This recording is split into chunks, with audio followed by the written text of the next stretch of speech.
Bom, boa noite, então, a todos e todas que estão aqui presentes, né? Então, hoje, dia 8 de agosto, estamos nessa conversa da disciplina 1, né? Do módulo 2, TCC, Fundamentos do Projeto de Investigação, eu, juntamente com a professora Sônia. Então, hoje nós temos um convidado, né? Que é o professor Valmir, que a gente agradece muito por ter aceitado o convite de estar conosco aqui. Então, o professor Valmir vai conversar conosco sobre a experimentação em ciências. Sônia, não sei se desejas falar alguma coisa, Denise, professor Valmir. Boa noite, então, a todos e todas, né? Eu tenho certeza que hoje nós teremos um momento de muitos aprendizados, muitas trocas de experiências, por que não cocriações, hein, Valmir?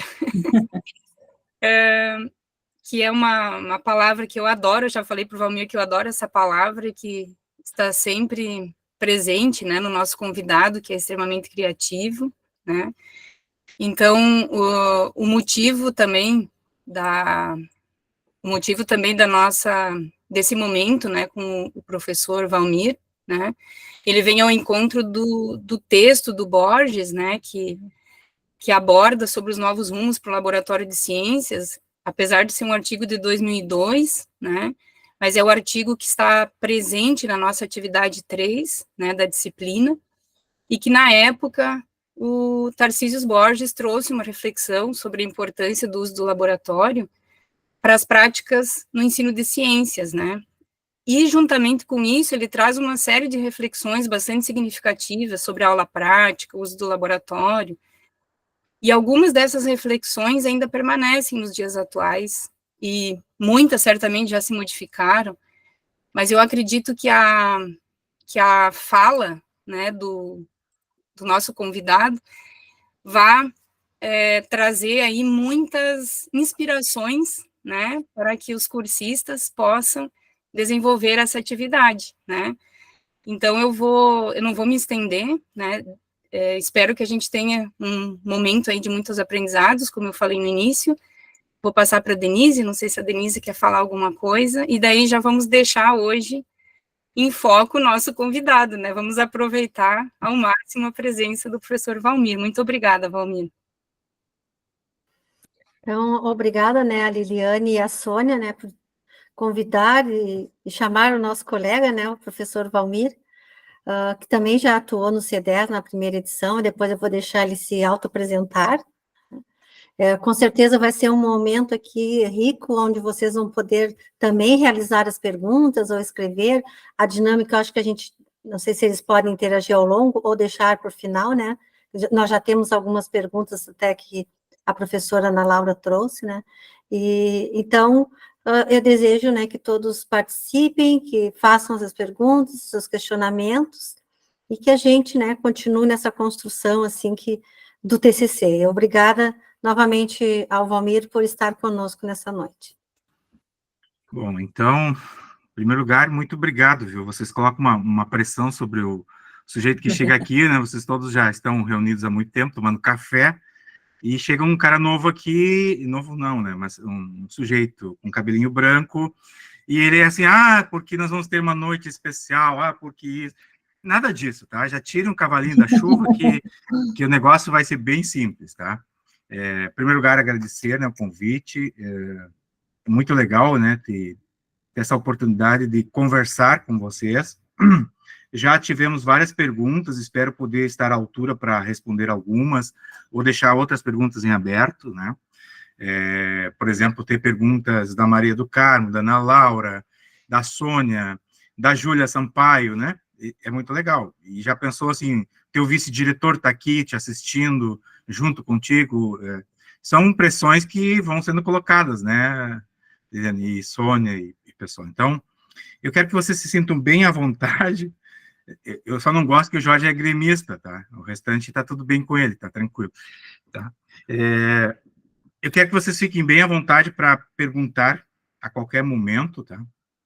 Eu preparei 34 slides, mas eu espero que eu só utilize 5, ou nenhum, né? Vamos ver como é que a coisa anda.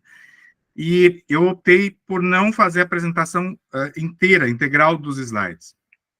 vou deixar eles no lado porque eu quero olhar para a tela. Então, até as reações de vocês, e que também espero que vocês possam olhar para as minhas reações, eu mexendo no óculos, no fone de ouvido, nas mãos, porque esse é um cenário. Nós estamos num cenário online, né? E nesse cenário online, tudo isso são ícones. Né? Vocês já viram aí a esquerda de vocês, não sei se é a esquerda ou direita, acima ou abaixo, para mim é a esquerda, tem um professor Valmir, numa tela. E como que está esse professor Valmir aí? Né? Se vocês olharem bem, vocês vão ver aí um professor Valmir meio estranho, diferente desse que vocês estão vendo ao vivo aqui, a cores. Vocês vão dizer que foi um efeito que eu criei.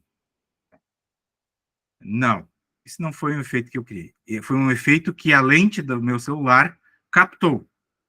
E aí eu já queria começar a falar sobre a experimentação em ciências. Existe uma ação.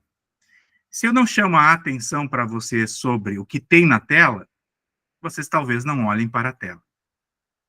Se eu não falar para vocês que este celular é capaz de ser um instrumento, uma ferramenta que eu posso utilizar na experimentação, talvez a gente não olhe para o laboratório de 2024 como Borges tentou projetar em 2002. Só que em 2002, o cara não tinha smartphone. Em 2002, muitos aqui, espero que todos já tenham estado no registro de certidão de nascimento, né? 2002, quantos anos são? 22 anos, gente. Então, primeiro pensar assim, a experimentação tem um tempo histórico, muito histórico. E aí nós vamos entrar nesse cenário do tempo histórico, tá? E eu chamo a atenção para a ação com o experimento, porque eu recebi 4, 5 perguntas. Numa tinha laboratório de ciências, na outra tinha como que eu criei as minhas crenças em relação às atividades experimentais, né? E a outra tinha sobre o experimento. Opa, então nós temos 4, 5 termos que dizem coisas totalmente diferentes. Então, o que nós vamos assumir aqui? A ação de trabalhar com experimentação. Ou seja, atividades experimentais, eu nem sei o que é, mas a gente vai ter que discutir. O experimento controlado no laboratório científico, nós temos que discutir. E discutir o que é tal do laboratório de ciências. Onde ele está? Este sujeito tirou uma foto, né? Esse sujeito tirou uma foto, e vocês estão vendo essa foto projetada. Isso é reflexo de luz. Então, onde está o laboratório do professor Valmir? Eu diria que está na natureza. Então, acho que o primeiro ponto, nós somos todos aqui da área de ciências, ciência da natureza. Então, nós vamos trabalhar com perspectiva, ou da matemática, né, Júlia? Nós vamos trabalhar com a perspectiva de tentarmos pensar quais são as ações que a gente tem com determinados experimentos e onde fica esse tal laboratório. E aí nós pensar no contexto escolar, que eu acho que é o contexto em que nós estamos dentro do C10, que é a escola, e que é diferente do contexto acadêmico. Porque aí nós temos que olhar para o contexto acadêmico, que tipo de laboratório é que nós temos, tá? Então, vamos por aí. Não sei se alguém quer fazer uma pergunta inicial para mim. Eu tenho 48 anos de idade, tá? Então, eu não nasci depois do artigo, eu nasci antes. Eu já estava em sala de aula em 2002. 2002, Comecei meu mestrado profissional em ensino de física na URGS em 2002, e foi a primeira vez em 2002 que eu descobri que eu podia aprender com os alunos. Então, faz 20 anos que eu tento usar o laboratório como um espaço de cocriação com os alunos. Tento. Nem é tão simples assim. Vamos adiante aqui. Mas de onde a gente fala? De que local geográfico nós falamos?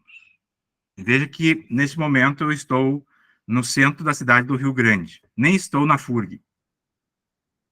Ou estaria eu virtualmente na FURG. Então, o próprio espaço geográfico, em 2002, era entendido diferente do que é hoje. Então, nós hoje já soubemos que podemos aprender independente do local que nós estamos. Então, o laboratório de ciências não é mais esse local de 4 paredes. Não só. Também é, mas não é mais só ali. Então, qual é o sumário das ideias para a gente conversar aqui? Primeiro, experimento versus experimentação em ciências. O experimento é super importante. Muito importante. Nós todos precisamos da ciência. Nós todos esperamos muito a vacina, por exemplo. Nós todos esperamos que a gente encontre soluções para determinadas questões de saúde humana. Nós todos queremos andar de avião. Nós temos que experimentar todos os componentes, testá-los ao máximo, para que não tenha problema com o nosso avião que está decolando. Então, nós temos um laboratório em que nós temos determinados grupos de cientistas que têm controle sobre o experimento. E parte dessa experiência com esse experimento, ele perpassou o ensino de ciência e ainda perpassa. Que é diferente da experimentação, que são um conjunto de ações, atividades que pode ter o experimento envolvido. Então, tá? Você usa ciência e ciências. Bom, primeiro, a ciência é todo um conjunto de métodos e metodologias que fazem a gente constituir o conhecimento científico. Então, é uma construção científica do conhecimento. Nós fizemos ciência, tem muitos cientistas aqui. Nós temos as pessoas que escrevem artigos, fazem parte de determinadas comunidades científicas, mas nós fizemos ciência de maneiras diferentes. O Jorge, por exemplo, tem um laboratório em que ele tem experimentos controlados. O Valmir tem um laboratório que ele trabalha com humanos. Então, eu trabalho com uma ciência que envolve uma ciência social. Eu trabalho muito mais com interação de linguagens que os sujeitos registram, compartilham, né? Então, trabalho com uma ciência diferente. E quando a gente fala em ciências, bom, eu estou me referindo ao campo da educação em ciências, que é o campo do ensino de ciências, que é uma área que está aí dentro da estrutura da CAPES, né? Que o próprio CDES se inclui nesse campo das ciências. E o atual laboratório de ciências? Se a gente perguntar para os nossos profs ou irmos nas escolas, muitos deles vão ter livros didáticos. Ou vão estar fechados. Ou vão estar em transformações nos últimos períodos para uma ideia mais maker. Cada vez mais a ideia maker ganha força. A metodologia STEAM, né? Que vai unir ciência, tecnologia, sociedade, papapá. Conjunto de coisas que estão entrando dentro de propostas, inclusive governamentais, de incentivo, financiamento e tal. O que fazem os cientistas? Bom, de quais cientistas? Dos nossos químicos, dos nossos físicos, dos nossos matemáticos, dos nossos biólogos. Por que a gente tem que perguntar o que eles fazem? Eu não sou físico. Eu não me assumo como um cientista da física. Por quê? Eu faço coisas diferentes. Eu trabalho com ensino de física dentro de uma parte da educação em ciências. Nós fizemos coisas diferentes. E isso é legal de a gente tentar discutir aqui, porque a gente está falando de um laboratório de ciências. Mas se a gente falar do laboratório de materiais, né, que o Jorge e a Agda trabalham, é diferente. Podemos utilizar parte desses processos que a gente tem nos laboratórios para o ensino? Sim, nós utilizamos. Então, isso é bem interessante. E aí, a atividade experimental investigativa, que é um outro tema que está fortemente no próprio texto do Borges, vai aparecer bastante no curso de vocês. Isso já é uma outra coisa. A atividade experimental investigativa, veja, já é um enfoque de que eu vou utilizar o experimento para começar a investigar determinados conceitos, determinadas temáticas. E aí o laboratório não dá conta sozinho. Eu já preciso de outros mecanismos. Eu preciso de textos de apoio, eu preciso de outras informações que não dá. E eu acho que dois pontos que vão surgir muito forte a partir da década de 90, 2000, e que a gente deveria focar, que o Borges não toca muito neles, é a multimodalidade, e que nos atinge em cheio para quem faz ciências e quem trabalha com ensino de ciências. Cada vez mais nós estamos num mundo icônico. O que é isso? Cada vez mais o Jorge tem que comunicar para a comunidade em multimodos do que ele produz dentro do laboratório de materiais, por exemplo. Já não é mais só o texto científico. Já não é só mais o gráfico. Ele tem que fazer infográfico. Ele tem que fazer... ele tem que fazer podcast. Ele tem que fazer... Então, tem um conjunto de modos que a gente tem que comunicar o conhecimento que é produzido. E isso vai perpassar o nosso ensino de ciências. Porque cada vez mais a gente precisa olhar para os livros didáticos, olhar para as informações governamentais de saúde pública, tudo vem com vários modos de comunicação. Se a gente olhar assim, as campanhas de vacinação, as campanhas que vêm com, por exemplo, cuidado com o Covid. Se a gente pegar um cartaz do Covid, você vai ver lá várias formas diferentes de comunicar para a comunidade, inclusive por memes. E isso a gente não está muito preparado ainda para compreender como que isso perpassa o próprio laboratório de ciências. E um terceiro ponto, que eu acho que é o último ponto, o F ali, não é um terceiro, que é o trabalho semiótico. Poxa vida, trabalho semiótico? O que é isso, professor? Como é que a gente envolve os estudantes a produzir significados com tudo isso que nós temos? Mas o que é que nós temos? Nós temos tudo. Desde o videogame até o aplicativo que simula o experimento. Então, como que a gente envolve o aluno a produzir significados a partir disso? Então, isso se chama um trabalho semiótico do estudante. Tem poucos trabalhos no mundo que falam sobre isso. Tá? Então, são dois campos novos aí, novos para nós no Brasil, né? Mas que a gente precisaria dar uma olhada. Vocês querem incluir mais algum ponto na conversa? Eu vim para provocar um pouquinho, tá? Podemos incluir mais algum ponto. Tá bom assim? Então, tá bem. Então, vamos adiante aqui. Se a gente conseguir tocar nesses tópicos, tá bom. Se a gente não conseguir, eu volto outro dia. Mas eu não vou com pressa, eu vou devagar para a gente conversar sobre isso. Depois a gente vai precisar saber o que os cientistas fazem, né, Sônia? Que a gente tem pessoas de bancada aqui. E eu não vou aqui discutir méritos. Eu não vou aqui desmerecer trabalhos. Porque o cientista social, ele tem um trabalho. O cientista de bancada tem o seu trabalho. E a gente vai ver que tem boas diferenças, mas são super importantes ambas. Nós não conseguimos mais nos comunicar com a sociedade sem que ambos trabalhem juntos. Tá? Então, isso acho que é um ponto bem importante para a gente esclarecer. Como que nossas crianças aprendem? Como que a gente aprende hoje? Então, são pontos para a gente discutir, porque, afinal, por que tem um laboratório de ciências? Por que a gente tem os laboratórios de química, biologia e física nos cursos de formação de professores?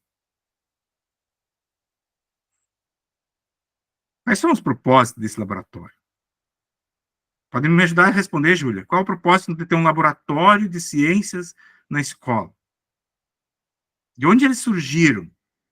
O próprio colega do artigo vai tentar responder isso. Eles são uma importação de uma ideia de que nós teríamos que formar pequenos cientistas na escola. Né? Então, tem uma história por trás disso. E a gente vai dizer assim, vai falar com qualquer professor. Como que nós podemos melhorar o ensino de física, o ensino de química, o ensino de ciências na escola? Nós temos que instalar o laboratório. E isso é uma crença desastrosa. Por quê? Trabalhar atividades de laboratório é muito difícil. Não é simples na escola. E não é uma garantia de que a gente aprende mais ou menos. Pode ser que a gente não aprenda determinadas coisas utilizando o laboratório, aprenda outras, tá? Então, isso também é um ponto que a gente precisa debater. Bom, se vocês deixarem eu falar 3 dias. Mas aí é um problema de vocês. Vocês abrem o microfone e falem. E eu tentei fazer uma provocação aqui. Tentei dividir. Como a gente faz, assim, né, Jorge? A gente se divide. Eu e o Jorge vamos brigar aqui de noite hoje, tá? Vocês vão assistir nossa cena de briga aqui. O Jorge trabalha com o laboratório à esquerda e eu trabalho com o laboratório da direita, pode ser? E Jorge, me conta um pouco o que você faz no teu laboratório. Oi, Valmir. Oi. Então, né, laboratório que eu faço as coisas, né, eu posso resumir que é um espaço onde a gente desenvolve o que se chama de pesquisa básica, no sentido de observar o que acontece com a natureza, né, seja ela controlada num espaço onde a gente tem alguns parâmetros que a gente controla, né, a gente pode controlar a temperatura, os estímulos que a gente faz com o nosso sistema de estudo, né? Eu aplico um campo elétrico, é um estímulo, eu aplico pressão, é um estímulo. Então, tem algum conjunto de estímulos, né? De parâmetros que a gente espera obter uma resposta, né? Então, tem um sistema que a gente estuda, né? A partir daí, a gente controla o estímulo, eu conheço, eu sei como eu estimulo e obtenho uma resposta. E, por vezes, essa resposta, né, é surpreendente. Essa resposta, ela pode estar prevista dentro de algo esperado, ou não, né? Eu posso fazer alguma descoberta. E aí, nesse âmbito, quando eu obtenho uma resposta que eu não entendo, eu preciso trabalhar, eu preciso estudar, eu preciso fazer mais experimentos, eu preciso propor hipóteses, testar modelos. A partir do instante em que, eventualmente, eu consiga corroborar alguma hipótese, eu posso alcançar uma teoria que explique, e aí, se eu conseguir, de uma forma geral, né, ter uma forma, né, de descrever aquilo que eu estou vendo, né, de obter uma descrição de todas as respostas dentro de um certo limite, né, eu posso dizer que eu entendo aquilo e que eu, a partir daí, gerei um conhecimento, né, dessa novidade, dessa descoberta. E é bom, aí a partir daí, né, as coisas são feitas fora desse espaço, que é a transmissão do conhecimento, a partir de palestras, artigos, de forma resumida. Então, é isso. eu te agradeço muito, Jorge. Assim, teu laboratório é de materiais, né? Então, sim, materiais. Então, lá nesse laboratório tem um ambiente controlado. Tem protocolos que têm que ser seguidos, né, Jorge? Tem protocolos, tem formas de fazer o experimento, tem ambiente controlado de temperatura. Quer dizer, o Jorge nos traz elementos super importantes. Imagina você fazer teste de materiais. Teste de materiais, claro que ele vai ter que ler artigos científicos. Claro que ele vai ter que trabalhar com simulações. Né? Claro que ele vai se comunicar com pesquisadores. Então, nós temos um cientista, e aqui nós poderíamos pegar outros colegas cientistas, que trabalha com um determinado laboratório, que é um laboratório de ciências controlado. Agora, esse laboratório faria sentido no contexto escolar?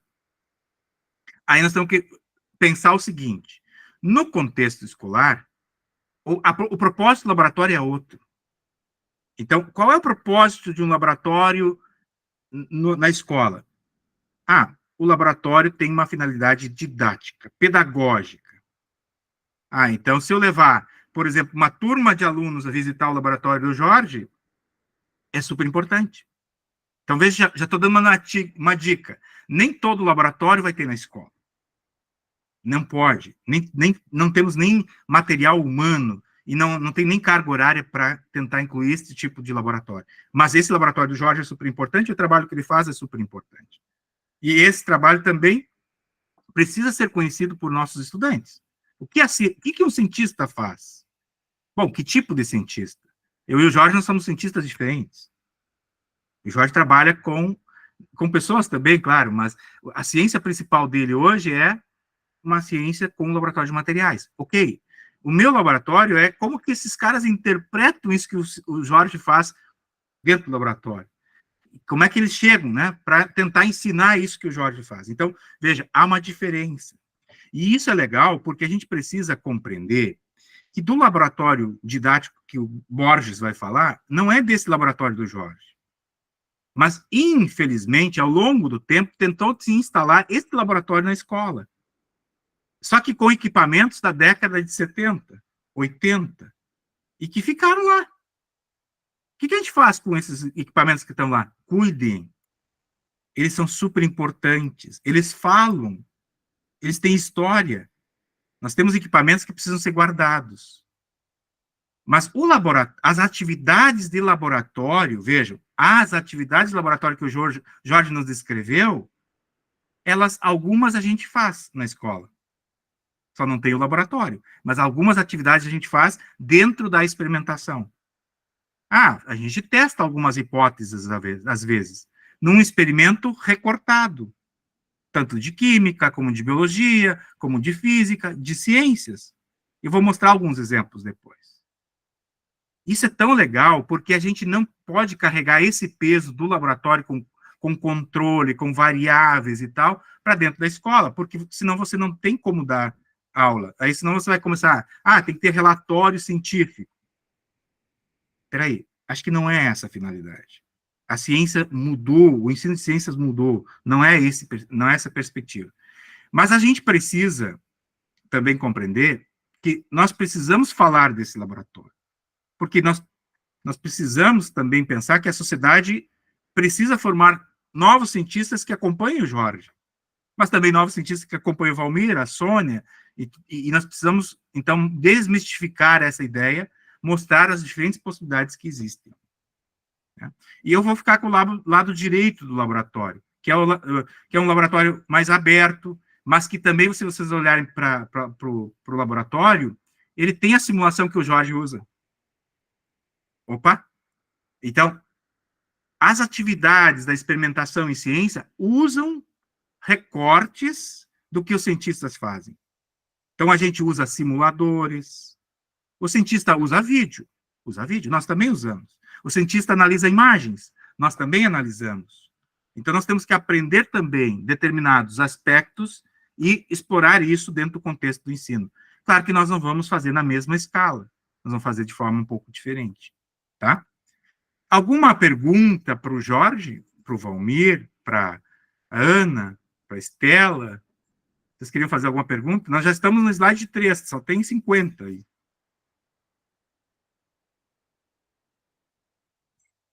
Não? Gente, façam perguntas para a gente co-criar. Assim, vocês viram, eu chamei o Jorge, me senti à vontade. A Júlia não vai se sentir à vontade se eu chamar ela me orientando, de mestrado, está aqui com vocês no C10. Ela sabe que, se ela fizer uma pergunta difícil, ela tem que responder. Tá. Brincadeiras à parte. Podemos adiante, então? Se a gente definiu essa ideia de laboratório, né, Ana? Essas diferenças, a gente pode ir um pouco adiante. Deixa eu voltar aqui rapidinho. Vamos para o próximo slide. O que será que diz o próximo slide? Isso aqui, para mim, sempre me acompanha. Por quê? Isso é histórico. Independente de onde eu vou, qualquer palestra que eu vou, para mim, isso é importante. O que é importante? A gente ver a evolução tecnológica que aconteceu. Como é que será que era esse laboratório na década de 70? Com certeza, na década de 70, a gente estava começando a pensar nos computadores, em alguns laboratórios. E muitos de nós, na década de 70, muitos não, poucos de nós estávamos nascendo na década de 70. Né? Outros já tinham nascido, né, Ana? E veja, e isso é interessante. Eu nasci em 76, gente. O que é que tinha em 76 na minha casa? Você tem ideia o que tinha em 76 na minha casa? Eu nasci lá no interior de 3 de Maio. Não tinha nem energia. Televisão, não tinha televisão? Não Não tinha ainda na tinha minha ainda? casa. Ah, Não tinha energia elétrica. no interior não tinha, né? No interior não tinha, eu também nasci no interior. Então, mas eu tinha várias coisas de ciências muito interessantes. Ia pescar no rio, eu podia fazer várias coisas com, enfim, mais manuais. Então, fui um cara que fui aprendendo determinadas técnicas manuais. Qual era meu laboratório quando eu nasci? Ah, então meu laboratório tinha várias coisas. Tinha coisas de maker lá. Né? Tinha coisas de maker. Tinha natureza. Exatamente. Eu sabia quando que ia chover. Eu tinha um galinho lá, um negócio, era uma coisinha assim de, não sei o que era aquilo, um tecido que mudava de cor quando ia para a chuva. Aquele era o meu negócio de laboratório que eu tinha. Não sei se na casa de vocês tinha esse negócio, era um galinho assim, acho que era um O galo do amuleto. tempo. O galo do tempo que eles chamavam. Exatamente. Eu não tinha termômetro, não tinha barômetro, não tinha nada, mas tinha aquele negócio. E aquele negócio mudava de cor, ficava rosa, meio roxo, e aquilo indicava que ia chover. Ou seja, aquilo era o meu instrumento máximo que eu tinha de controle do tempo. Eu não tinha um aplicativo que a cada 10 minutos disse, daqui 3 segundos vai chover. Cuidado, vai vir ventos de tantos quilômetros por hora. O que eu quero dizer, gente?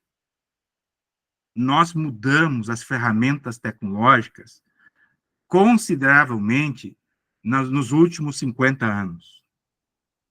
Aliás, desde 2014, nós mudamos de forma drástica o acesso a ferramentas tecnológicas. E isso impacta nas nossas atividades de laboratório. Ou não. Ou a gente quer ainda fazer atividades de laboratório da década de 70 lá, medindo coisas com a balança. Enfim, né? São coisas que cada um de nós tem que analisar enquanto professor. Por que eu brinco com isso? Porque me parece que tem 3 palavrinhas centrais que a gente deveria olhar quando a gente quer trabalhar com experimentação. Interações, interagir com o experimento e com as pessoas que estão envolvidas nesse experimento, tá? Ou com a atividade da experimentação, colaboração entre os que estão ali produzindo, trocando ideias, questionando, e a última palavrinha que eu acho central de todo o processo educativo, independente se tem experimento ou não, comunicação. Que se não tiver comunicação entre a gente, isso não faz nenhum sentido eu estar aqui. Qual seria o sentido de eu estar aqui se não houvéssemos a possibilidade de olhar para vocês, como muitos eu nem estou vendo aqui, por isso que educação à distância, online, ensino remoto, muitas vezes tem essa dificuldade de tentar romper a distância, porque o Valmir fala, e o outro escuta, que também é importante, mas o inverso também tem que acontecer. E vejam que 2020 para cá, no meu desenho, tem vários pontos de interrogação. O que surgiu aí depois de 2020, gente? Nós passamos por uma pandemia, nós passamos por um processo de enchente não vistos ainda no Rio Grande do Sul, e nós estamos querendo ser igual ao que era em 2002, ou 1970. E nós não somos mais iguais, gente. Nós mudamos muito. E não só isso. Ninguém me questionou antes de onde que veio aquelas imagens lá do slide anterior. Mas tem mais referência lá. Eu trabalho com inteligência artificial. Eu poderia muito bem aqui estar usando a voz da inteligência artificial falando com vocês. Eu coloco o texto ali, ela fala com vocês. Mudaria? Mudaria. Porque não teria o sentimento que eu tenho. Eu preciso respirar, eu preciso conversar com o Jorge, eu preciso conversar com a Ana, com a Júlia. Isso ela ainda não tem. Mas terá daqui a pouco. Então a gente também precisa mostrar cada vez mais que a própria experimentação está sendo modificada com o ingresso da inteligência artificial. Está ficando maluco, Valmir? Não. A forma como nós trabalhamos hoje, a inteligência artificial está presente em muitas das nossas coisas. Então, eu chamo a atenção que o laboratório que o Borges falou em 2002, ele sofreu várias mudanças. Várias mudanças. Aquela salinha continua lá. Mas as atividades que a gente pensa de experimentação hoje modificaram. A ciência mudou. A produção de informações no mundo aumentou de uma forma tão rápida que é incrível quantos bancos de dados nós podemos acessar em fração de segundos. Jorge, quantos bancos de dados dá para acessar assim, para sair sobre materiais que tu quer investigar? Um monte. Então, a ciência é aberta. Os recursos educacionais abertos. Isso interfere fortemente na forma como a gente faz a experimentação. Tá? Então, olhar para o aspecto histórico é fundamental. Não só da tecnologia, mas da forma como a gente aprende, da forma como a gente interage com o mundo, com os objetos e, principalmente, da não comunicação que está acontecendo. Como assim, Valmir? Sim. Cada vez mais a gente trabalha com informações, e não consigo nem me comunicar com a Ana Laura. Quando eu era presencial, eu ia lá tomar um cafezinho com a Ana Laura. A gente se comunicava. E hoje, a gente produz informações no WhatsApp de forma adoidada que o Jorge fica tonto quando recebe minhas mensagens. Por quê? A gente produz informação, mas não se comunica. Porque comunicação, eu teria que estar muito atento ao que o Jorge me diz. Mas o Jorge me escreve 10 mensagens por dia do Grêmio, lá, não quero saber. Então, eu não sou honesto com o Jorge. Eu digo para ele assim, joinha, tá legal, tá ótimo. E não faça a pergunta que eu deveria fazer para ele. Mas, afinal, por que tu gosta tanto desse time, cara? Você perdeu ontem nos pênaltis com um Colorado chutando por cima da trave. Entende? Aí que está a essência. A comunicação, ela precisa ser atenta. Eu brinco com meus alunos. Eu não consigo dar aula mais que 2 horas. Por que não consegue? Porque eu tento prestar atenção em tudo que eles fazem. Nos gestos. E aí eu canso. Mentalmente cansa. Por quê? A comunicação, ela tem que ser nesse sentido. Vamos pegar aqui, Estela, quer fazer uma pergunta para mim, Estela? Pode fazer pelo chat. O que te chama a atenção nessa imagem que está aí dos aspectos históricos? E que tu leu do texto? Deixa eu ver quem mais eu vou pegar. A Estela. Vamos ver aqui a outra pessoa que eu vou pegar. A Aline e a Daniele. Pronto. Tem 3 perguntas. Se saiu uma, eu sigo. Se não sair nenhuma, eu paro aqui. Pode me fazer uma pergunta sobre isso que está aí. O que vocês acham dessa questão do que tem na escola, das tecnologias que estão lá? Pode alguém querer socorrer as gurias aí. Vou tomar um mate. Bom, professora, eu vou falar. Eu sou professora de sala de aula e o que eu percebo, assim, é nessa parte que o senhor está falando, assim, da evolução, né, da parte da tecnologia. Só que eu vejo que, ao mesmo tempo que tem essa evolução da tecnologia, por exemplo, não são todos que sabem trabalhar com ela. Então, eu vejo, assim, muito, por exemplo, os jovens de hoje, por exemplo, eu aprendo muita coisa que eu não sei com a minha filha, que tem 14 anos. Então, claro, eu e o senhor regulamos de idade, só que o senhor foi para essa área mais, assim, de trabalhar nessa parte. Eu não muito, sabe? Eu fui mais na pandemia que eu me voltei mais para essa parte essa parte digital, assim. Então, eu vejo que há um campo vasto, mas que ainda em certos, por exemplo, em escolas, às vezes fica limitado, às vezes a ter um material adequado, uma internet adequada, né? Eu vejo isso, assim, como no meio onde eu trabalho, né? Eu percebo, assim, por exemplo, a gente teve agora uns 2 ou 3 anos para cá essa explosão maker. Então, eu sempre digo assim, ó, eu acho muito bonito na teoria, mas se tu vai para a prática é muito difícil. Não é bem assim para trabalhar. A começar primeiro por nós, eu falo por mim, por algum, nós não temos formação muitas vezes para isso. Claro, poderíamos buscar, mas aí vai do tempo. E aí, às vezes, tu tem o material, mas tu não tem uma internet que comporte isso no sentido, por exemplo, tu tem, estou falando no sentido do notebook, do Chromebook, do material que tu recebe. Às vezes tu não tem o espaço, às vezes tu tem que por exemplo, desvincular retirar um ambiente de sala de aula para tentar fazer um espaço maker, que na verdade não é um espaço maker. Às vezes até é um enfeite, sabe? Então, é o que eu vejo, assim, do pouco que o senhor está falando e do que eu entendi aqui. Obrigado, Estela. Eu só não gostei do senhor, mas tudo bem. É o Valmir, tá? E eu acho que tu falas muito bem dessa questão.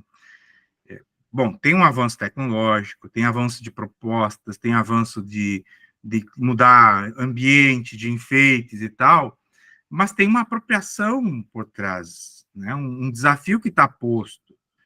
E não pense que isso é diferente para nós da universidade. Se tu vai em determinados prédios da universidade, também não temos a internet. Também ainda são casos isolados. Se tu perguntar assim, no nosso curso de formação de professores de física, quem é que tem acesso a atividades maker na universidade, na formação de professores? Você não vai encontrar. São ações isoladas, são ainda projetos isolados na universidade. São ações de projetos, veja. Por quê? Não, de novo, a escola assumir isso como a escola que não tem. Nós também não temos, né? A gente mostra que... Por quê? Porque tem um artigo que diz lá, olha, o laboratório vai migrar para simulações. Ok, simulações é década de 90. Então, o Borges já tinha visão. Ele já sabia que tinha uma explosão, mas isso sempre está associado a 2 evoluções. Uma, da forma como você compreende que a aprendizagem pode acontecer, e outra, a linguagem de programação que vai melhorando. Né? Lá na década de 90, a gente tinha uma determinada linguagem de programação que nos permitia fazer simulações em uma determinada linguagem. Hoje, a linguagem já é de código aberto, tem várias coisas aí que facilitam o pensamento computacional, outras coisas. Mas, isso vai levar mais 30 anos. Ana, por favor. Eu entendo o que a Estela quer dizer, mas eu queria saber uma coisa, Estela. Você dá aula numa escola só? Não, prof, eu dou aula em 2 escolas que têm até, posso lhe dizer, 2 realidades completamente diferentes. Uma é na parte central de Santa Maria, uma escola com uma estrutura até muito boa, perto de muitas escolas estaduais que temos, e a outra é numa escola de invasão. Tá. E você tem, então, 40 horas em sala de aula? Eu tenho 40 horas. Valmir, assim, na terça, né, a Júlia e a Inara podem me ajudar, nós conversamos sobre isso, e a Maria é minha filha, já estou confundindo tudo. A Maria colocou uma coisa que eu acho que é importante, e a valorização do professor, e ela me fez fazer um paralelo de como que eu trabalhava no laboratório, lá no CAIC, por exemplo, mais próximo, e na universidade. Na universidade eu tenho quem me ajude, quem está lá do lado, quem pode fazer o cobalto para eu fazer o galinho. Eu queria falar isso, porque eu queria mostrar que é o cobalto, que quando ele fica líquido, ele fica úmido, ele fica rosa, e quando ele fica seco, ele fica azul. você deu um exemplo de química, mas pensar nisso também, na questão da escola e do que a escola precisa ter, né? E principalmente a valorização do professor, da professora que está nessa escola e que trabalha em muitas escolas. Sim, eu acho que é por isso que a gente brinca aqui, e brinca falando sério, de que há muitos contextos. Há o contexto do que o cientista busca, há o contexto do que o governo busca, há o contexto que é o contexto local, regional e, vamos pegar aí, estadual. Né? Podemos pegar o país. Então, nós temos muitos contextos. Se a gente vai para dentro de um contexto de um instituto federal, é uma coisa. Se tu vai para o contexto de algumas escolas mais localizadas para a região noroeste, é uma outra coisa. Se tu vai para a região... Então, cada região tem um comportamento estrutural, econômico, social, muito diferente. E isso impacta no modo como nós conseguimos desenvolver nossas atividades. E quais recursos que estão disponíveis. E esses recursos envolvem, inclusive, recursos humanos. Tem determinados municípios que têm um determinado investimento, tem determinadas estruturas, né? E tem outros que têm outras. E vocês sabem bem disso. E isso impacta. Nós sempre idealizamos. Olha, tanto é que eu coloquei uma imagem aí. A essência do laboratório que nós acreditamos enquanto grupo é esse laboratório aberto. Esse laboratório que rompe as quatro paredes. Esse laboratório que olha para a natureza. Mas, ao mesmo tempo, é um laboratório que tem espaço para que o aluno traga seu material. É um laboratório que tem os Chromebooks, que tem local para fazer determinadas simulações, atividades. Então, há uma essência posta. Eu acredito em determinadas coisas. E eu não posso deixar de acreditar. Agora, eu preciso ter a sensibilidade de compreender que, em determinados contextos, isso não funciona. Por quê? Não tem estrutura mínima. Às vezes, não tem comida. E isso é uma questão que a gente que está à frente de determinadas coisas, gestores, futuros gestores, que agora têm eleições municipais, tem que se dar conta. Às vezes, o secretário de Educação tem a maior boa vontade, tem maiores sonhos possíveis, mas tem um limite. Né? Outros nem têm boa vontade e não têm nem sonhos. Né? E aí entram detalhes. E nós somos os professores, nós somos os sujeitos que vão conectar essas coisas. Olha, tem um edital aberto aqui que poderia nos entrar aqui, ó, uma parceria com a escola. Então, eu preciso falar dessas coisas para mostrar que o Borges tinha razão em determinados detalhes, e em outros, eu acho que ele não conseguiu dimensionar. Eu não sei de onde que a Estela é, eu não entendi bem. De que região ela é, a Estela? Eu sou natural de Santiago, mas trabalho em Santa Maria. Então, veja, hoje Santa Maria tem uma estrutura na sua volta grande. Não é mais tão difícil chegar no pesquisador da universidade. Muito diferente do que era na década de 90 ou 2000. Então, também é isso, gente, olhar que o laboratório, às vezes, é a visita ao museu, a visita a... Então, a atividade de laboratório, ela envolve um conjunto de possibilidades, que precisa de uma articulação com a direção da escola, com a gestão da escola, para que a gente chegue em determinados locais. Há um tempo atrás, você não conseguia falar com o Jorge. Ele estava lá, preso no seu escritório, lá, só com o telefone, e não atendia. Mas hoje o Jorge está na rede, o Jorge tem o WhatsApp, o Jorge tem Instagram, o Jorge, né? Eu estou falando do Jorge, mas poderia ser a Sônia, poderia ser, né, a Denise, a Ana Laura e o Valmir. A gente está muito mais aberto para receber possibilidades. Claro que aí entra numa outra questão, né, Ana Laura? Alguém tem que nos dizer isso. Olha, eu consigo conversar com a pesquisadora Maria. Há um tempo atrás, como é que tu ia conversar com a pesquisadora Maria? Era muito difícil conversar com o autor de um livro. Então, nós estamos mais abertos. Por quê? Depois eu vou mostrar por quê. Porque os próprios laboratórios mais fechados também tiveram que abrir as portas para a comunidade entender o que eles fazem, porque senão não tem mais investimento. Se não popularizar a ciência, não vai ter mais aluno. Não vai ter mais ninguém interessado em estudar essas áreas. Tem um conjunto de coisas aí. Então, a gente precisa pensar esse laboratório não só como um espaço de enfeite na escola, mas ele tem um espaço simbólico, ou de ausência também. Tá? Então, olhar para as atividades, olhar para o laboratório, olhar para os potenciais, às vezes é levar uma criança num observatório, por exemplo, em Santa Maria. É um rico de um espaço. Eu nunca vou esquecer isso. Porque, eu nunca olhei para as estrelas. Eu fui para o observatório e estava lá o cientista explicando estrelas. E que legal, né? Eu fui num outro laboratório lá que eles pesquisavam camundongos. Ou ratinhos, né? Ainda existem esses laboratórios, Sônia? Tem ratinhos aí ou não? Ainda tem os biotérios, mas estava desativada a criação dos ratinhos há um tempo, agora parece que estão retomando de novo. Mas o uso de animais, né, nos experimentos agora, eles são mais criteriosos, né? Existe a questão do comitê de ética, então, hoje não se faz mais uma atividade experimental numa aula. Eles são mais direcionados à pesquisa mesmo, e ainda tem que ter, então, toda a autorização de um comitê de ética. Em sala de aula, hoje, se usa mais simuladores, algo assim, né?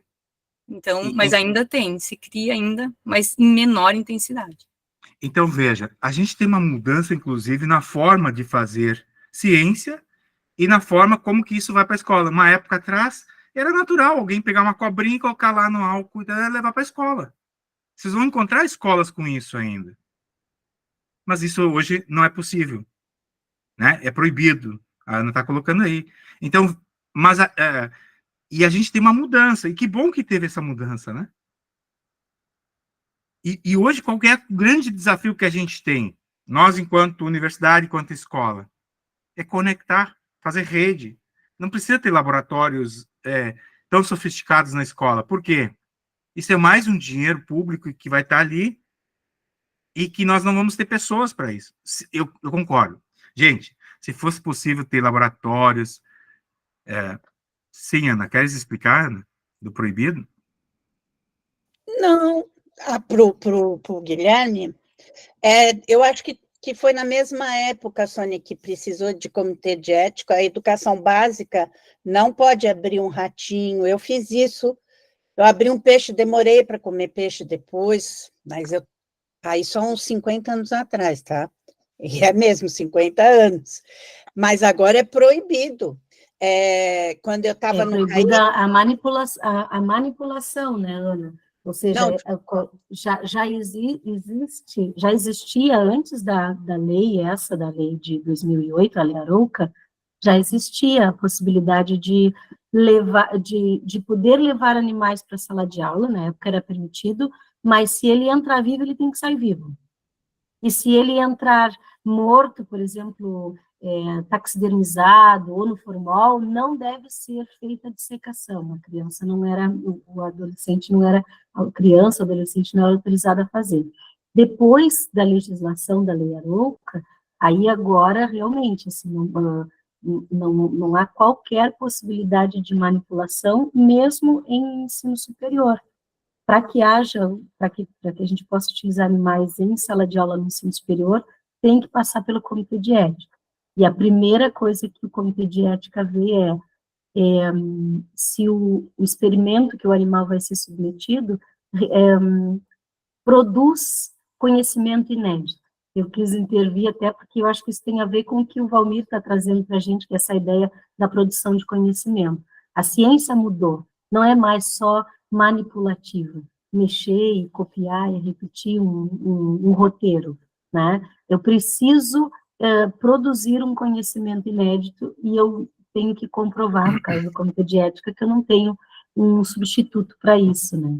Mas, do contrário, hoje mesmo no ICB, a gente tem pouquíssimas disciplinas que ainda usam animais, mas elas têm que primeiro aprovar o seu plano no comitê de ética para poder usar, isso no nível superior. Inclusive para cursos como veterinária, por exemplo.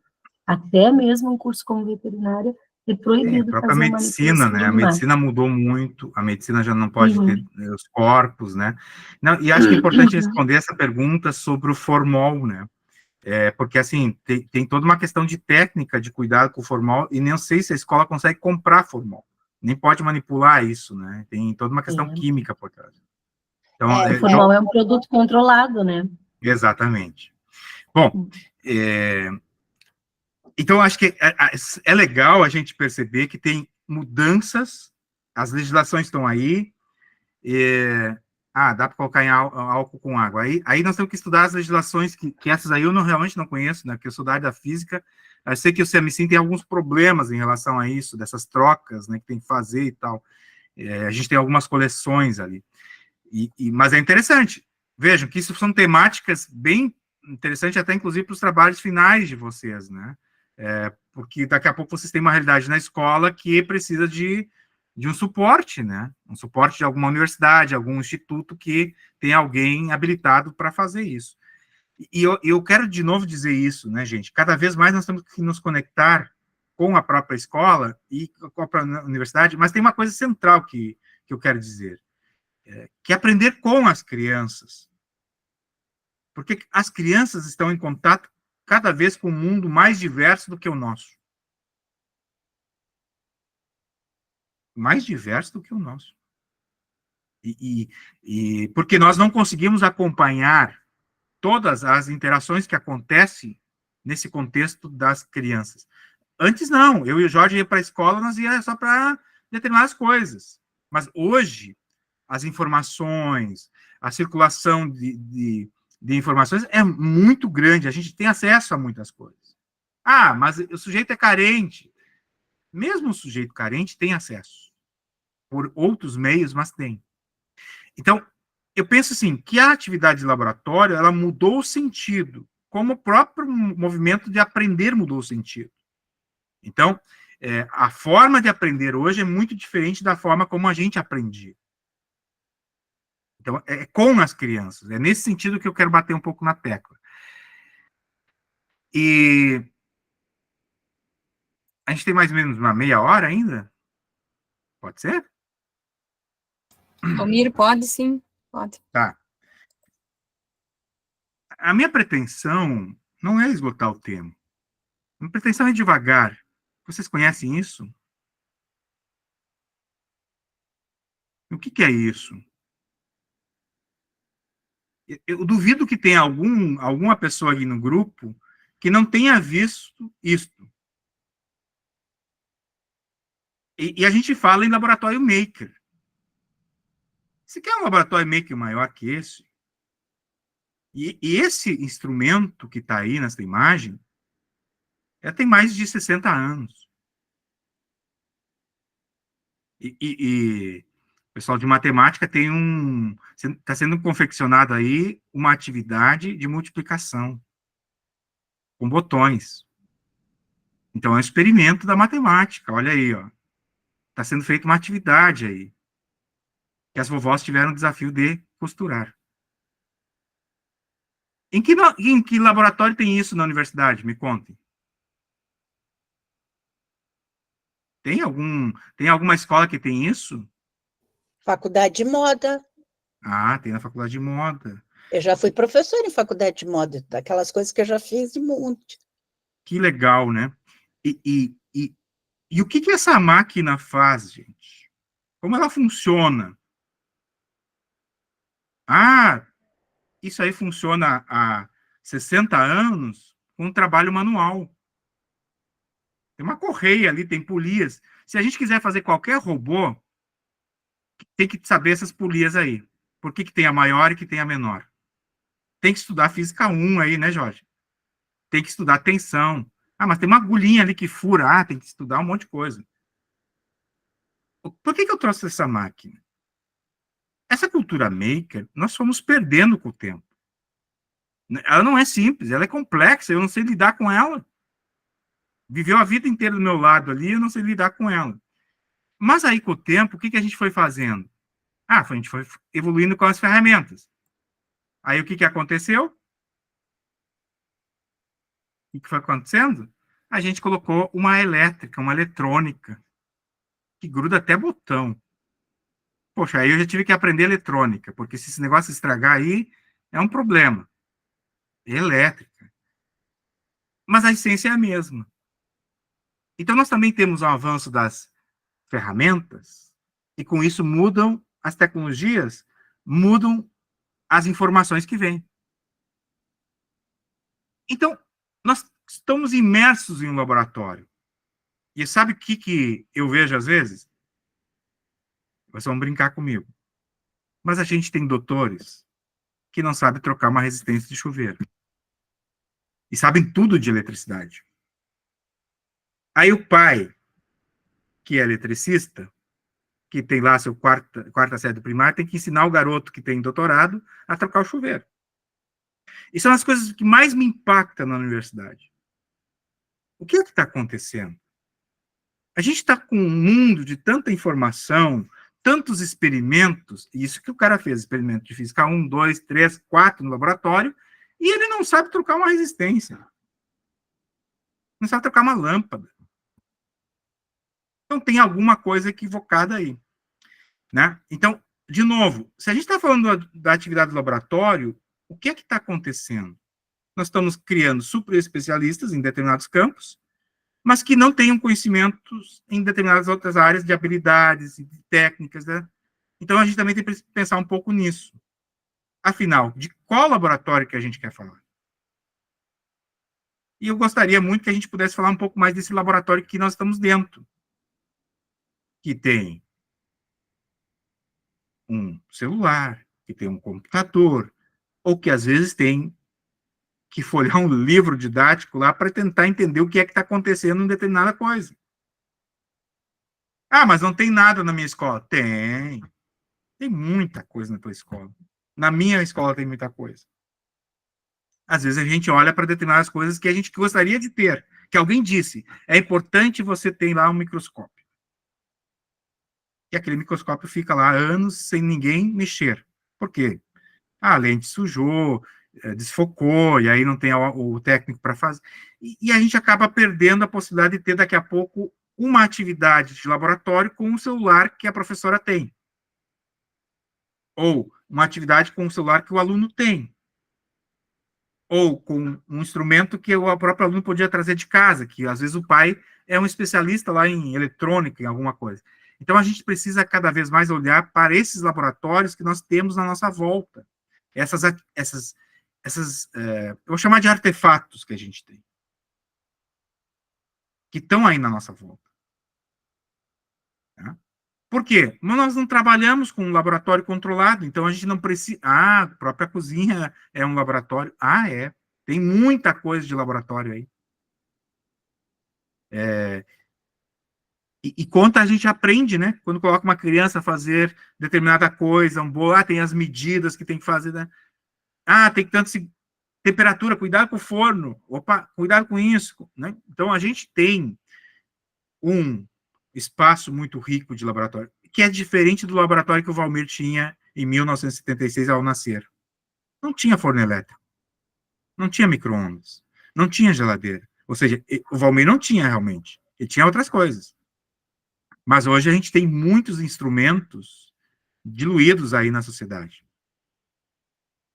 Então, às vezes, a gente precisa olhar para isso como um espaço de atividade de laboratório. Tem controle de temperatura, tem um monte de coisa. Tá? Bom, e aí, eu vou para adiante. E agora eu preciso de um olhar atento dos biólogos, dos físicos, dos químicos, dos cientistas. E se o nosso laboratório for a natureza? O que é que vocês enxergam aí? Façam um esforço. Peguem a lupa aí. Vamos olhar esse negócio. O que é que tem aí? O que vocês enxergam? Rosas e pulgões. Joaninhas. Poxa, tem biólogo aí, né, que são atentos, né? Então, tem um ataque de pulgões nas nossas rosas.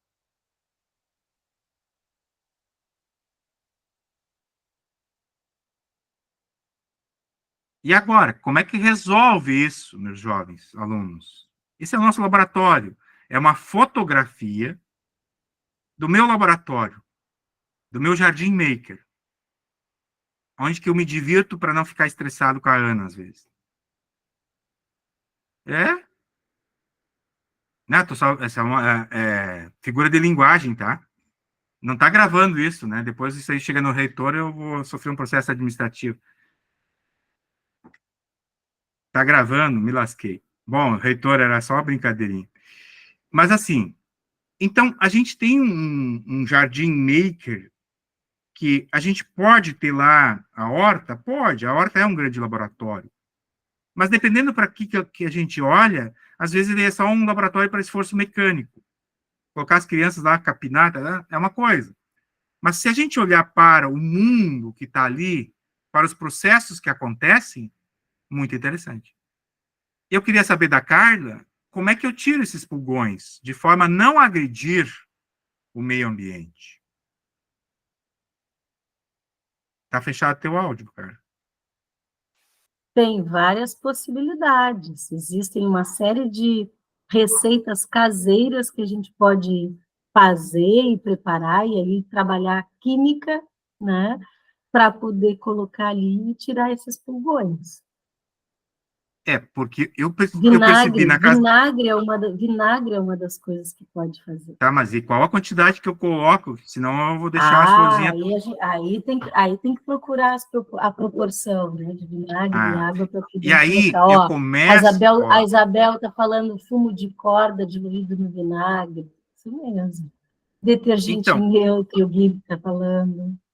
Então, agora eu começo um processo que é olhar para o meu laboratório enquanto uma atividade investigativa. Veja, quando eu pego uma fotografia, a fotografia hoje, ela é... Meu laboratório de cozinha está pegando fogo, só um minutinho. Tá, não, tudo bem, vai lá. Mas quando eu pego a fotografia de qualquer atividade, eu começo a ter uma atividade investigativa quando eu começo a questionar. Vejam, que é na interação que vai começar a acontecer, porque provavelmente muitos de nós não iríamos olhar que ali tem formigas atacando os pulgões. A formiga não está atacando a rosa, está atacando os pulgões que produzem determinadas coisas. Em consequência, Ela não ataca os pulgões, professor. Não? Ela pastoreia os pulgões. Olha aí, ó. Tem uma relação simbiótica linda acontecendo aí. Veja que legal. Então, mas eu nem sei disso. E aí, como é que... Eu sempre digo, um aluno vai trazer uma informação diferente. Então, se aqui fosse uma simulação de uma atividade de laboratório, a gente já começa a perceber que vão surgir informações. Eu vou anotar, eu vou começar a abrir o processo. Eu tenho que sistematizar. Mas como é que eu fiz isso para a atividade aqui? Eu vou mostrar para vocês. Como eu não tinha muito tempo, né, eu fui trabalhar um pouco com a inteligência artificial. O que eu fiz? Eu coloquei a imagem dentro da minha inteligência artificial e perguntei assim, analisa a imagem e diga o que são essas coisas presentes na rosa. Como podemos controlar naturalmente sem agredir o meio ambiente? Gente, veio uma lista de coisas interessantes. Eu achei isso espetacular. Por quê? Quando eu vou trabalhar o meu experimento, uma atividade, e eu vou conversar com vocês, eu tenho um conjunto de linguagens que eu coleto. Quando eu vou trabalhar com a inteligência artificial, eu também coleto um conjunto de linguagens. Opa! Ambas potencializam a minha atividade. Desde que eu seja um professor que tenha tempo. Desde que eu seja um professor que esteja atento, né? E que eu consiga sistematizar o que eu quero com os meus alunos. Então, de novo, de nada adiantaria eu fazer, tirar fotografia, deixar lá no meu Instagram ela, e se eu não tivesse a possibilidade de trabalhar com uma atividade investigativa com o grupo. Então, a pergunta mobiliza. Mas a pergunta de quem? Né? A pergunta do professor, a pergunta do aluno. Então, a interação é fundamental para que a gente mobilize. E aí, sim, nós começamos a ter experimentação. O ato de agir sobre um determinado artefato do laboratório. E o que é o artefato do laboratório aqui?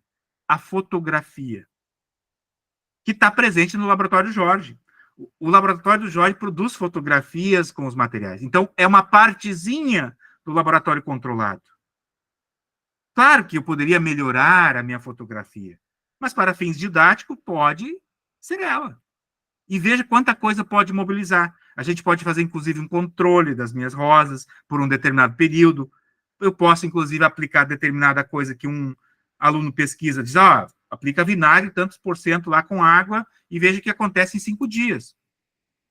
Mas o que é o vinagre quimicamente? Eu nem sei. Que todo tipo de vinagre pode ser de álcool, de maçã, ou de não sei o quê, ou tem que ser um determinado tipo de vinagre. E a gente começa a ver que vai produzir um conjunto de informações. Cada um tem um modelo explicativo para que tem ali. Tá? Liliane, gostasse da rosa aí? Bom, vamos adiante, que eu acho que tem uma coisa legal aqui. Ó, Bom, e o que faz uma flor na abelha? E uma abelha na flor, o que faz, Ana? Daniele, tu querias falar antes, né, Daniele? Vamos deixar a Daniele falar. O que faz uma abelha na flor e o que uma flor faz na abelha? Na verdade, estão me escutando bem? Sim. Tá, que eu estou no celular.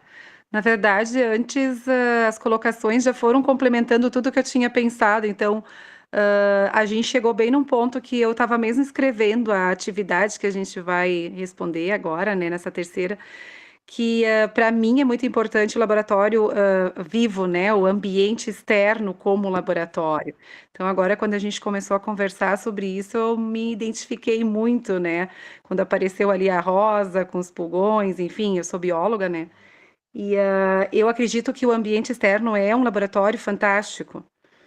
E exatamente, a gente consegue desenvolver essa questão de instigar o aluno, né, à experimentação, a questionar e procurar também as respostas, né, como foi bem colocado aqui, por vocês e pelos colegas também já. Então, eu acho que a gente sim, eu acho que a gente sim precisa do laboratório na escola, tá? Aquele laboratório, aquela sala, aqueles equipamentos onde a gente consegue fazer experimentos. Eu acredito que sim, para mim é importante. Para mim a formação foi importante, eu acho importante.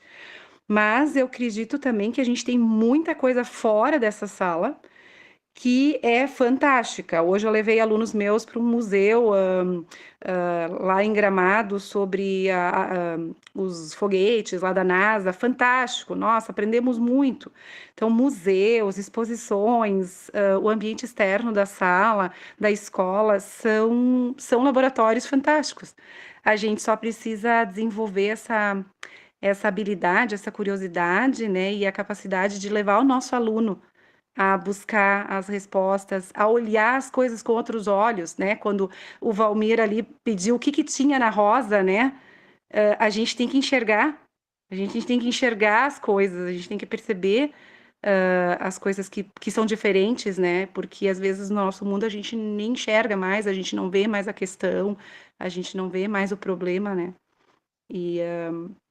Mas eu acho que sim, era essas colocações que eu queria colocar, assim, mas dizer que eu acho importante sim a gente ter o laboratório convencional nas escolas, sim, e dizer que eu trabalho em escola que tem e em escola que não tem, e eu sinto muito pela escola que não tem, porque é um ambiente rico também, bem usado, ele proporciona um ambiente adequado, mais seguro, para realizar algumas coisas simples às vezes, mas que é uma pena que a gente não tem nas escolas, né? Aqui a gente já está um passo além, a gente está dizendo assim, nós temos que sair desse laboratório, mas a gente tem muitos locais que nem esse laboratório não tem ainda. E isso é lamentável, assim, né? Enfim, por várias questões de políticas de educação, né? E aí, antes também queria falar uma coisa, uma das profs, acho que foi a não me lembro mais quem é que falou, sobre pedir autorização, né, para fazer experimentos, enfim, a gente não pode mais fazer experimentos com animais e tudo mais. Interessante que hoje, para fazer qualquer tipo de experimento com alimentos, em alguns locais, a gente também tem que pedir autorização já.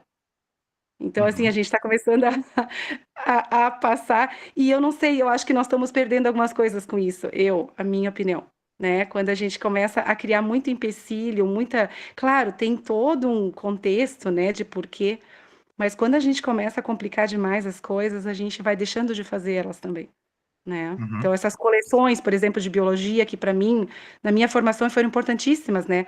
Hoje, então, não podemos mais fazer elas nem para os nossos alunos, né? Então, acho que algumas coisas estão se perdendo no meio de tudo isso, no meio da tecnologia que a gente tem. É isso. Muito bem.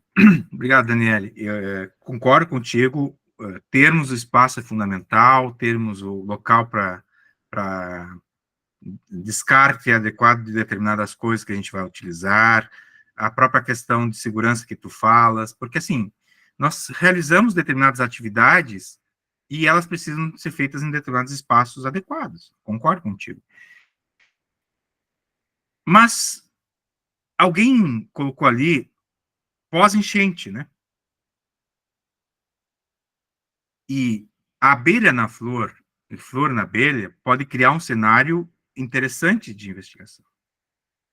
Eu vou rapidamente passar aqui, em função um pouco do tempo, e eu vou dizer para vocês o seguinte: a gente pode criar poemas, né? Podemos ser artísticos a partir do que a gente percebe na natureza, por que não? Ou nós podemos também buscar outras fontes de informação para trabalharmos essas questões. Esta é uma reportagem do dia 13/7 de 2024, quando alguém falou da enchente, a gente teve um extermínio de 6 bilhões de abelhas pela enchente.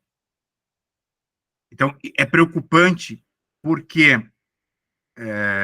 vai afetar fortemente o processo aí, né, das safras gaúchas. Então, não é só uma questão, nós perdemos casas. Sim, perdemos casas. Nós perdemos vários aspectos do solo. Sim, perdemos vários aspectos do solo. Só que nós também perdemos 6 bilhões de abelhas, mais ou menos. E isso é preocupante. Do impacto ambiental que isto tem. Então, acho que precisamos, sim, trabalhar os experimentos, mas dentro de contextos. Se eu for trabalhar o contexto da abelha, eu posso romantizar por um poema, ou eu posso trabalhar com ele com uma linguagem científica crítica. Trabalhar as questões socioambientais. E é isso que eu vejo hoje, que é um grande potencial para as atividades de laboratório, para além da sala de aula. É complementar essas informações. Então, às vezes, a gente trabalha lá um experimento, eu trabalho o experimento lá, e ele fica solto. Não está contextualizado com o que realmente está nos acontecendo. Por exemplo, eu poderia pegar aqui, no próprio porto aqui de Rio Grande, a medida do nível da Laguna dos Patos, e não contextualizar isso com a enchente. De como que isso é importante eu saber o nível da lagoa para criarmos mapas geológicos, mapas que possam orientar a população. Eu acho que cada vez mais nós temos que contextualizar e ampliar as fronteiras da linguagem científica. Então, acho que está mais que na hora de vermos o laboratório, as atividades de laboratório, como importantes. Nós precisamos do cientista. Nós precisamos muito dos cientistas agora na enchente. Mas muitos de nós não entendíamos o que eles estavam dizendo. Por quê? Porque a gente ainda não aprendeu, enquanto cientista também, a utilizarmos a linguagem multimodal. De transformarmos os nossos gráficos em uma linguagem que o cidadão consiga compreender. Então, tem todo um processo para ser trabalhado, um processo para ser difundido, que é também importante para nós. Como que eu vou fazer a minha ciência do meu laboratório chegar até a comunidade? Então, as atividades de laboratório cada vez mais também são interpretativas, cada vez mais gráfico, cada vez mais infográfico, cada vez mais em podcast, cada vez mais em vídeo. Nós não aprendemos mais só olhando para o experimento. E isso é um grande desafio. Como fazer? Tá? Vamos para a rodada mais de conversa ainda? Eu teria mais 200 coisas para falar aí, mas eu acho que dá conta mais ou menos do que era a proposta do artigo. E ficam muitos pontos em abertos. Eu gostaria de escutá-los mais, críticas e, enfim, perguntas, né? Eu não sei se eu respondi a tua pergunta, Ana, sobre o que faz um cientista. Respondeu. Muito obrigada, professor. É o menino do CARD, né? Não é o Valmir. Ah, o menino do CARD. Obrigada, menino do CARD. Tô na maior respeito, porque se o reitor olhar esse vídeo, ele vai entender que eu tenho muito respeito pelo senhor. Assim, a gente brinca, né? Agora eu quero uma pergunta da Júlia. Olha aí, Jorge. Isso aí é a melhor coisa do mundo. Me achou, né, professor? Eu te achei, minha Júlia. Tem uma outra Júlia me esperando. Então, não sou a Júlia Cristina, mas, bom, professor, eu não tenho perguntas, questionamentos. Eu concordo com as tuas colocações. Eu acredito que a gente precisa de um novo texto, né? Que esse nosso texto que a gente viu, no Novos Rumos para o Laboratório de Ciência, ele precisa ser reestruturado, porque há 22 anos atrás eram outros rumos que eu acredito que eles falavam, e hoje a gente precisa, né, realmente de novos rumos. E eu acredito que falta algumas coisas, né? Essa mudança, né, cultural, né, que a gente fala, a inserção dessas tecnologias, né, implica na forma que a gente faz a experimentação em ciência, né? Eu acho que muitas vezes na escola a gente, ontem a gente discutiu isso, a gente é um pouco limitado pelos recursos, limitado por políticas públicas, limitado por diversas questões, né, pela própria cultura escolar, né, mas eu acredito que para a gente ainda falta alguma coisa que é isso que tu traz, né, a interação, a colaboração e a comunicação, né, a gente está num mundo diferente, a gente tem diversos recursos, tem os recursos FET, que o pessoal da física deve saber que são simuladores online, né, a gente tem agora as inteligências artificiais, só que a gente não tem aquela criação de significado que tu traz, né? Então, muitas vezes, que nem tu falou, a pessoa entende, tem conhecimento, mas não sabe trocar uma resistência, né, ali do chuveiro, porque eu acredito que muitas vezes o resultado é muito mais importante do que o processo, assim como o Borges traz no texto dele. Então, a gente precisa ampliar esse nosso pensamento para trazer esse laboratório, não aquele laboratório do Einstein, que ele está lá fechado, aquele homem branco de jaleco, né? Que a gente tem esse estereótipo muito forte, mas para esse novo rumo, esse laboratório aberto, né? Eu vejo que às vezes a colega trouxe que a gente é um pouco limitado ali, acho que a colega Daniele trouxe, mas porque a gente vive realmente em um outro contexto, né? A questão dos animais, de trabalhar com os animais, né? Nós temos espécies que estão ameaçadas de extinção, né? Como que a gente vai trabalhar com esses animais, né? Então, a gente podia ver outras formas desse laboratório, dessa experimentação com eles. Mas eu acredito, né, que a gente precisa ampliar nossa visão, ampliar o nosso laboratório, trazer mais interação, a interação do nosso aluno com o ambiente, a interação com as associações que ele tem, né? E eu acredito que a gente vai precisar de muitos estudos ainda para poder entender para onde que a gente vai, né? Quais que são os novos rumos da nossa sociedade atual, que com certeza não é o que o Borges trouxe, né? Mas que a gente consegue entender as diferenças hoje. Eu não tenho questionamentos, né? Só queria agradecer por esse espaço, essa troca é muito bom, ter esse contato com os nossos pesquisadores daqui, né, com o trabalho de vocês.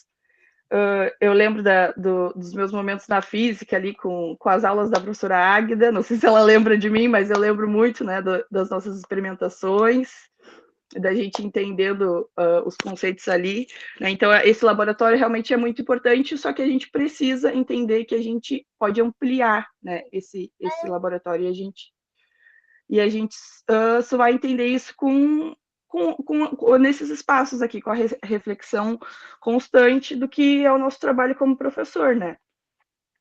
Lembro sim, Júlia, e muito orgulhosa do teu avanço aí, né? Saber que tu tá aí em boas mãos também, fico muito feliz. E realmente só colocando aqui, realmente complementando ou reafirmando o que tu falou, né? Realmente é uma troca, né? E a gente tem que estar se renovando o tempo todo e evoluindo e procurando, né, melhorar sempre, né, essa questão, porque não dá para fazer sempre igual, senão não funciona, né, não dá para tu ter nós que somos professores, né, tu não pode ter uma aula que tu vai dar a mesma aula 50 anos, não tem como, né, tudo muda, né, a gente tem que mudar junto. Beijo. Obrigado. Então, eu acho que tem uma coisa que está posta aí, quando você fala em comunicação, vamos colocar nossos alunos a produzir vídeos. Né? Eles vão lá interagir com uma atividade experimental, uma atividade de laboratório, e vão comunicar por vídeo. Como a gente avalia isso? Porque o vídeo pode ter só a voz do aluno. O vídeo nem precisa ter a voz do aluno, pode ter só meme.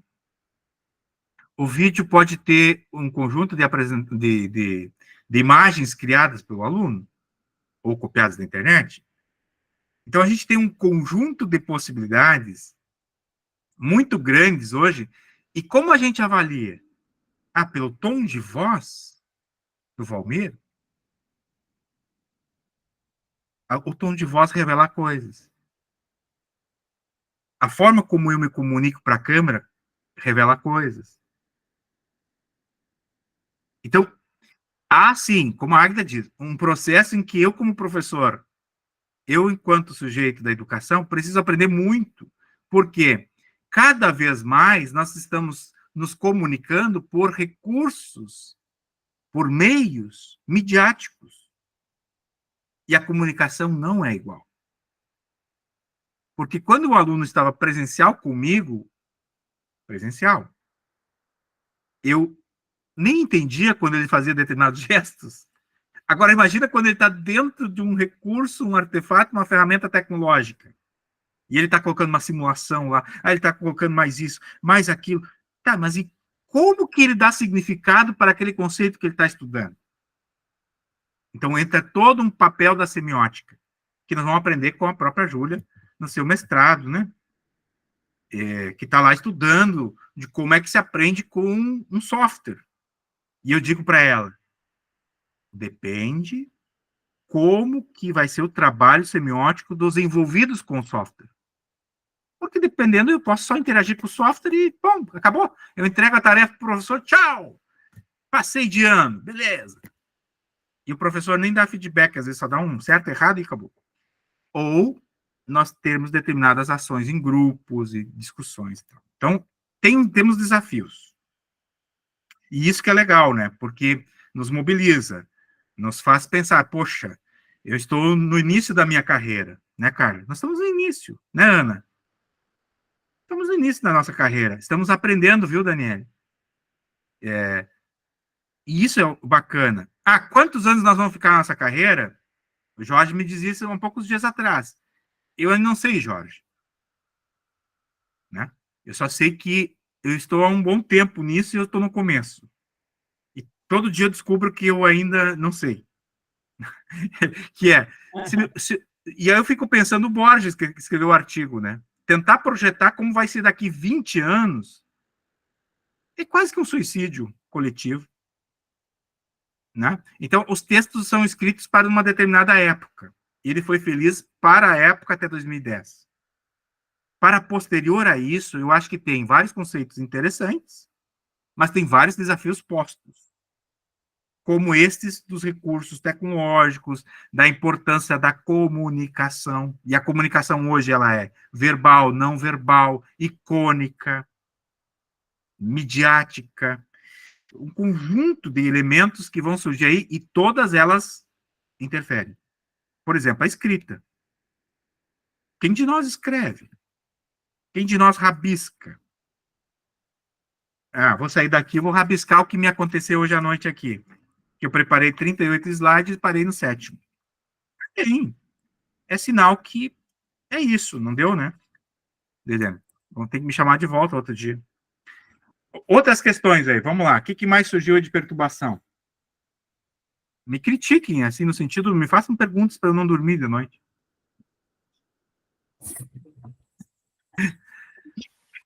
Pode falar, Denise. Não sei se é crítica, né? Mas como eu também tenho essa vivência em escola, né? Durante 15 anos fui professora de física na rede estadual e professora na rede municipal, né? Também em outra cidade, não aqui em Rio Grande. E quando as gurias falaram ali, não sei se foi a Daniele, sobre o laboratório da escola, eu fui responsável por um laboratório de ciências na escola. Então, quando a gente coloca assim, esse texto era muito atual para a época, né? Mas o que eu gostaria de ver nas escritas, né, dos professores, na realização dessas atividades, é como está, então, na sua escola esse laboratório. Ainda existe esse laboratório? Porque a gente discutiu muito aqui, mas os alunos não estão tendo o hábito de observar, né? Acho que foi o Guilherme ali que também nos colocou, porque o Guilherme trabalha muito com a horta, ele compartilha lá nos grupos, né? Depois das enchentes, será que pediu para os alunos observarem a nascente, né, e os rios como ficaram?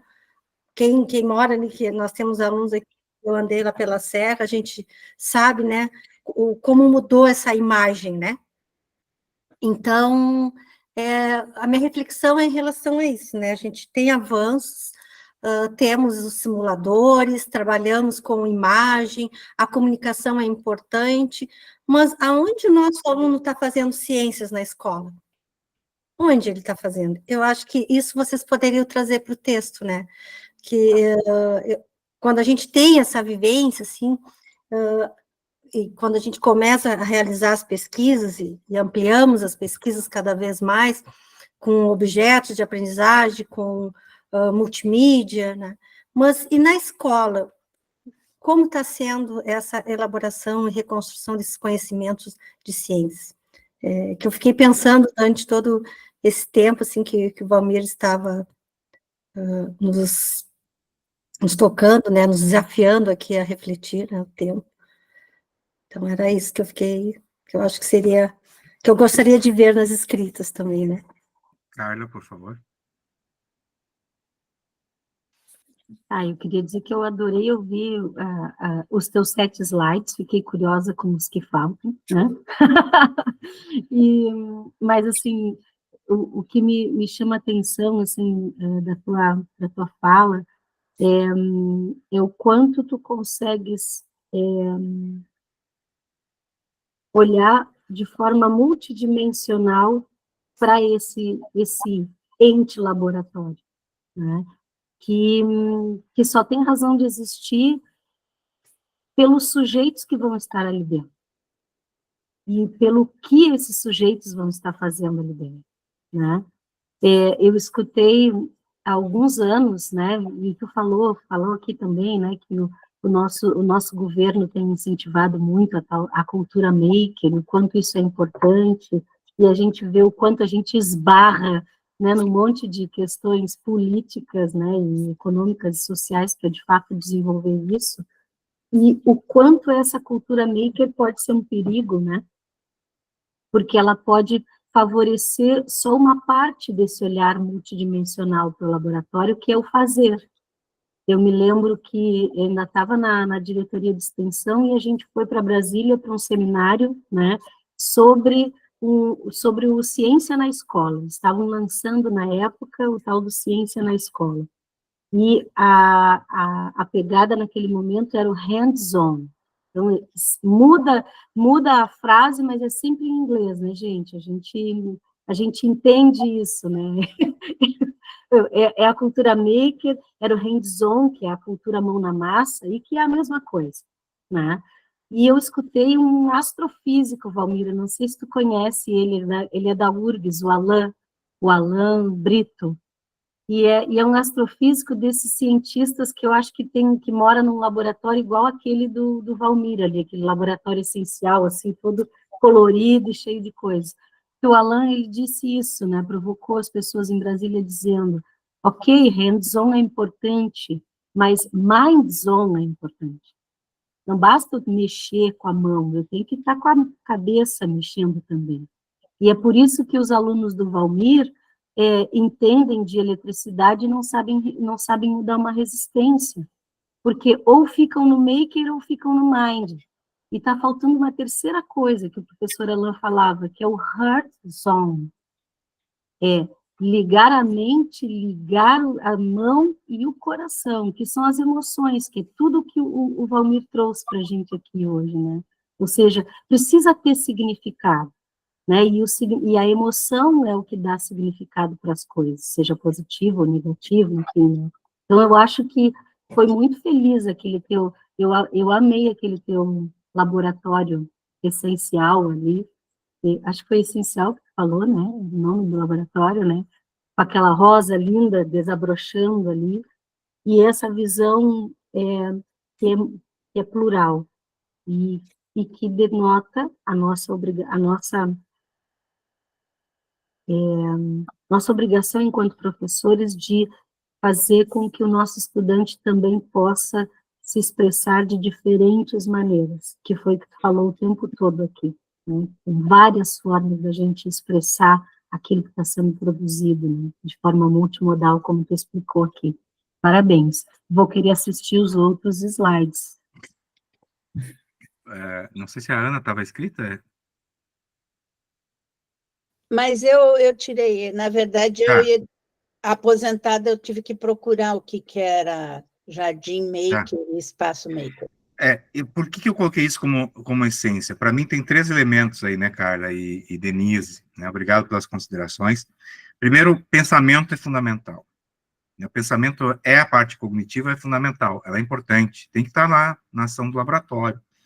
Mas o sentimento é um segundo elemento que é super importante. E o terceiro é a ação. E aí, quando a gente tem esses 3 elementos juntos, é o que a Alan fala. Alan é um dos nossos percursores aí, dos laboratórios makers no estado do Rio Grande do Sul, nós temos outros, né, nós temos na FURG o professor Everaldo, que tem aí projetos super interessantes, né, e nós temos outros professores aí espalhados no Rio Grande do Sul. E a grande essência que a gente quer colocar nisso é colocar o estudante como co-criador. Quando a gente coloca o estudante a revelar, comunicar o pensamento dele, o que ele pensou, tem uma questão de uma construção coletiva.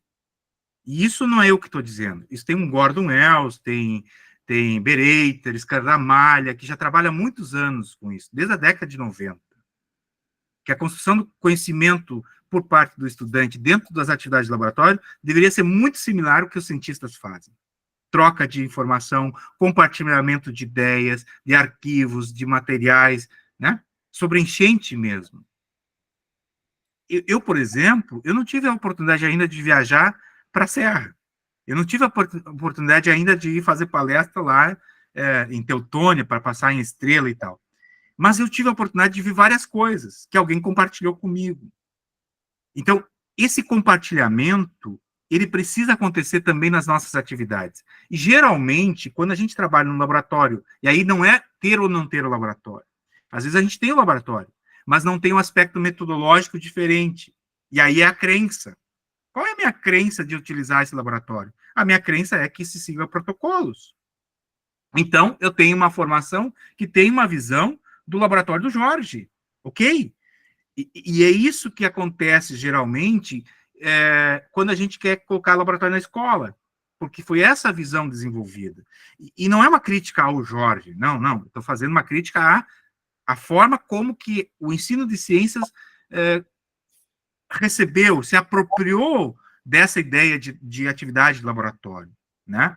E aí, por isso que eu consigo visualizar hoje que o mais importante é eu me colocar enquanto um professor aprendente com o meu aluno dentro do laboratório num processo de co-criar a ação. Se o aluno traz um modelo, eu tentar co-criar o modelo explicativo dele. E não existe modelo ruim. Existe um modelo para ser aperfeiçoado. Inclusive, tudo que eu falei hoje aqui, ele é um modelo de compreensão que o Valmir tem. Ele está aí para ser derrubado. Ele está aí para ser melhorado, aperfeiçoado. É assim que a gente acredita. Co-criado por vocês. E vocês já co-criaram. O texto não é... Eu fiz uma crítica ao texto, alguns podem não concordar. E é assim a academia. E não há nenhum problema nisso. Muito pelo contrário, é saudável isso. Né? E se a gente tivesse mais espaço para conversar de forma aberta, honesta e ética, como aqui, acho que as coisas melhorariam em termos de aprendizagem. Quando é que o aluno aprende? Quando ele pode falar. E quando ele pode se comunicar. Olha o gato aí, ele está se comunicando com a gente. E veja, eu estou conectado na tela. A tela fala comigo. Os movimentos de vocês falam comigo. E acho que isso é super importante. E é por isso que eu falo que eu saio cansado. Porque quando eu faço esse tipo de trabalho, de cocriação, eu preciso me conectar em todos os elementos que vão acontecendo. E esse cocriar não é um trabalho simples de laboratório, gente. Né? Ele dá trabalho. Então, da mesma forma que o cientista tem que ir lá se conectar em todos os dados que tem, mas aqui eu tenho que me conectar nas relações humanas, no pensamento. Tá? Acho que isso é super legal. Jorge, fala aí, cara. Agora tu vai me derrubar do tapete, né? Puxa o tapete. Vai lá. Pode falar, querido. Eu tô preparado aqui. Vou tomar um mate. Não, imagina. Eu tenho ainda algumas dúvidas, inquietações, mas pode falar? Vamos aguardar as cenas dos próximos capítulos para... Me diz uma inquietação para eu dormir com ela. Tá, vou te falar uma então. Nessa comparação, nesse cenário, nesse contexto de experimento e experimentação como coisas possivelmente desacopladas até, né? A gente pode falar em experimentação, em experimento ou em ambas, né? Uhum. Um experimento em si, quando a gente realiza ele, tem um resultado. Se esse resultado ele não é oriundo de uma interação direta, por exemplo, eu vou falar aqui em temperatura, né? Uhum. A gente qualquer criança sabe que um termômetro mede temperatura. Mas do ponto de vista do funcionamento de um termômetro, o termômetro não mede temperatura. Uhum. Né, é outra substância termométrica ali, e a gente consegue, fazendo experimentos, entender esse processo. Eu consigo entender como é que um termômetro funciona, medindo dilatação de alguma coisa, resistência elétrica, enfim. Uhum. Uma experimentação sem esse experimento, como é que fica esse processo de forma com que não seja algo assim, olha, isso aqui é um termômetro, é uma caixa, né, é algo que determina, que mede a temperatura, mas sem realizar o experimento, né, como é que fica essa etapa quando a gente trata de um resultado que é obtido de forma indireta, né? Coisa que em muitos aspectos, né, os experimentos, né, os resultados que são analisados, eles são oriundos de medidas de experimentos de outras coisas. A gente está analisando um resultado que ele é indireto, a gente não tem como obter ele de forma direta. Num experimento, eu vejo como a gente pode abrir essa caixa e explorar todas as etapas, né, ao longo do processo da realização do experimento. Na experimentação, eu fico com, né, sem ter o experimento em si, né, como é que fica esse miolo aí? Tá bom. Essa pergunta é muito boa. Eu vou ficar inquieto, mas eu vou te responder ela com uma outra pergunta, tá? Por exemplo, quando tu e a Águida são um casal, né? Tem uma filha linda e vocês têm vários problemas ao longo desse processo, que é mudança de temperatura corporal. Certo? Eu sei que vocês não fazem nenhum experimento controlado muito grande quando ela estiver com febre. O que vocês fazem?